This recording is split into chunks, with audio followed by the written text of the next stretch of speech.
Hello viewers, welcome back to the channel. Hope you all are doing absolutely fine. So from this particular video, I'm going to start with this series of human physiology, which is very important. And here is the first chapter from the unit. And I will cover all the physiology chapters in the coming videos. So stay connected and keep watching. Now, before starting, please subscribe to the channel and share it as well because your support encourages me a lot. And do hit the like button and notification icon as well. Chapter number 16, Digestion and Absorption.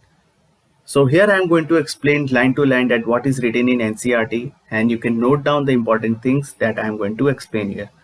Now, food is one of the basic requirement of all living organism. So whatever we eat, whatever we drink are considered to be as food, and these foods are having components like carbohydrates, proteins, fats, vitamins and minerals. Now vitamins and minerals are required in very small quantity, and these components are known as nutrients. So food are providing us nutrients, and these nutrients are helping us to perform various day-to-day life activities and by providing energy, and they are also helping in the wear and in fixing the wear and tear of the tissues by repairing them and also providing the growth and development of cells.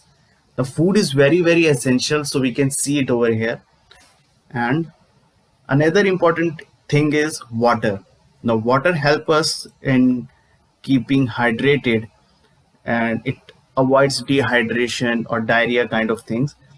So water also helps in metabolic processes because many biochemical reactions are taking place inside the body, and those needed water to be conducted. So water is the medium or the transport, working as a transport or transport system for the conduction of various chemical reactions within the body.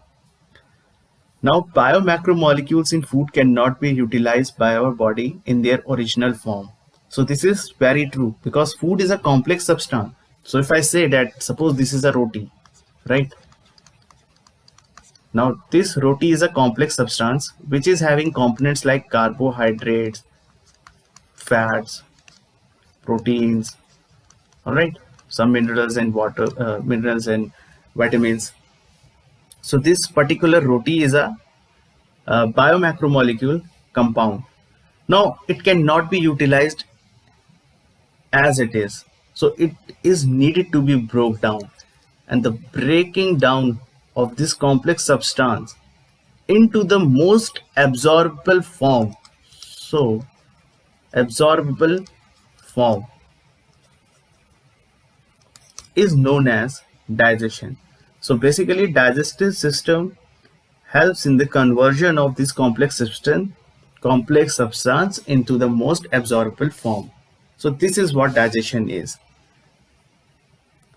Now within digestion there are digestive systems, and within digestive system there are alimentary canals, various associated glands that help in the process of making this complex substance into the most absorbable form, right?